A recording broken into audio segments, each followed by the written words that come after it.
What actions can I take as an AE to get in the door? Well, where do I start?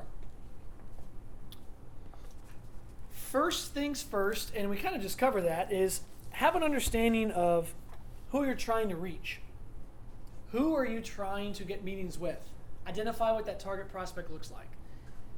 There's different approaches to this.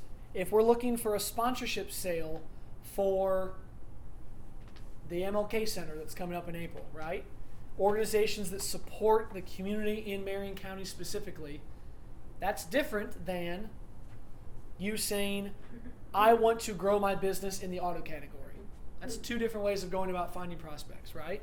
But first and foremost, identify what that ideal prospect profile is.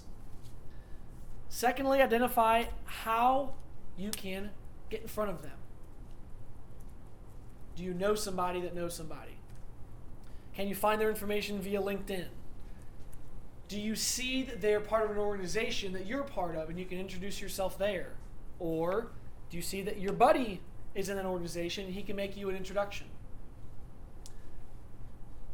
Actively work your list. Don't rely on one tactic. Don't email the same person 19 times and never hear a response. After I don't know, 5 or 6, you're probably going to need to change it up. Use the phone. Drop by. Drop them off a $5 gift Starbucks card. Be kind of cheesy. Give them a reason to remember your name. Remember one of my first interviews I got ever, I forged David Letterman's signature saying, you should interview Nelson, he's a good guy. I got the interview. I did not get the job, for the record. Sorry? I was going to say, what job is that? It was to interview here right out of college. Oh. Paul Levingston. It was Paul Levingston. Paul might remember that. I hope that's still in your file. I don't have it. I mailed it to Paul. I printed off a 12 by 12 of Letterman because they were CBS still and said Nelson's a great guy, give him a call. I used to super Become a know-it-all. Be the source of knowledge. Drip, drip, drip. If you're not getting in the door, that doesn't mean you can't provide clients value.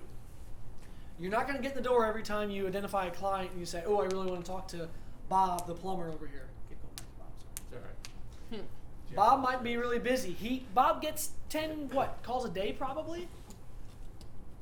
If you can't get in the meeting, but you know he's someone you want to do business with and he's a good prospect, drip. Drip a press release, something that's exciting we're doing at the station. We do a few of those. What have we done? 10 press releases in the last month? Yeah, let's do 15 or 20 more. There we go. Drip industry information. Hey, I just saw this in a periodical that I read in our business. Thought you might find this interesting. You see a competitor close their business. Hey, Bob, did you hear that Chris's Plumbing closed? Might there be an opportunity to take some market share? Drip that information. Does anybody put their prospects on Google Alerts ever? Great tool. Does everyone know what Google Alerts is? Hop on Google, literally Google Alerts. Sounds weird. It'll take you to a page where you can subscribe a business name or even your name or an organization and tie it to your email. When there's press releases, stories that hits the web, it'll ping your email. White River State Park, and it'll send you the link to the exact article. It's pretty slick. It's very slick. That's good for, I would argue, your key clients do that for just to make sure you know what's going on in their world, but then prospects as well. Great idea, Bob. Before I forget to mention, in terms of where do I start, finding contact information, hunter.io, you can find an organization's email address structure and or an exact email address often. So if you're trying to reach Bob Guptill at Bob's Plumbing and you know the gatekeeper will not give you their email, you can type in Bob's Plumbing Indianapolis and it will undoubtedly give you specific emails or emails of someone else in the business, and they say, oh, they do first letter, last name at Bob's Plumbing. Okay, pretty simple. Be Guptill at Bob's Plumbing. See if you get a kickback. It's a good, also talking to the gatekeeper. Like, oh, I have so-and-so's email as. blah blah blah. Oh, Being slick. able to, like, is that right? Love that. Good That's stuff, slick. Caitlin. Develop your call list. Your call script. Develop your call script. Your VBR. Now, we talked about this earlier in training in terms of value proposition. What's your value proposition? We talked about the 4 pillars, right? What's the first of the 4 pillars? First of 4 pillars. Who we are. Nope. Oh. First of 4 pillars. Why do people work with us? Because they need us sometimes, even. Carolyn? Locally owned and operated. We are local, Oh. right? Oh. So, Thank you. valid What's the business second? Let's reason. go through the other 3. Okay. And who's churning their pages and cheating? We're statewide, Cheating aren't we? is A statewide encouraged. one? Cheating is encouraged. We are locals, number Using 1. resources, it's not cheating. One-stop shop. What was One-stop what shop. was the second one? One-stop shop. Carolyn. Stop shop, you did it again. Okay. Okay, Carolyn can't answer the next 2. Good, because I'm out of notebooks. Number 3, strategic partnerships. They come de facto by working with Circulus. And number 4, Proven track record. proven track record. Greg trained us on it. He gets credit. Because I had that. Okay? So, what's your valid business reason when you're calling them? So, here's some very specific examples. We've all been guilty of doing the bad ones, and we're all good at doing the good ones. But just to recap, industry specific call script. Bob, hey, we work with a lot of plumbers across the state of Indiana.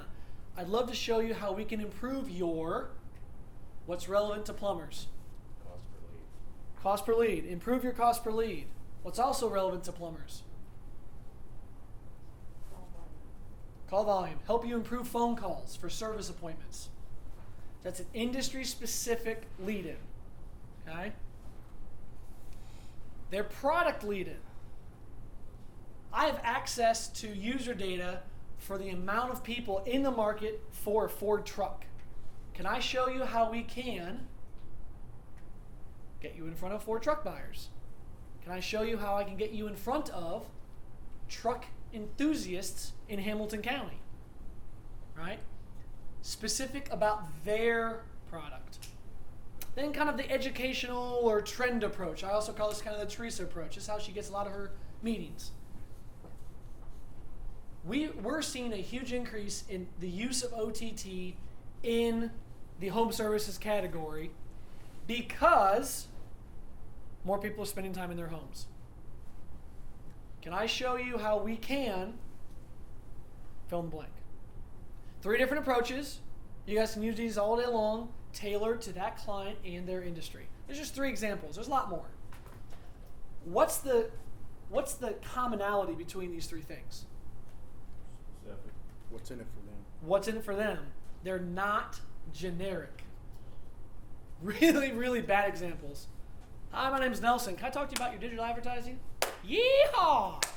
Click. There's no reason they should ever talk to you ever again. No relevancy, purpose, no value, no WIFM, nothing. Can we get together to discuss strategies we've seen successful?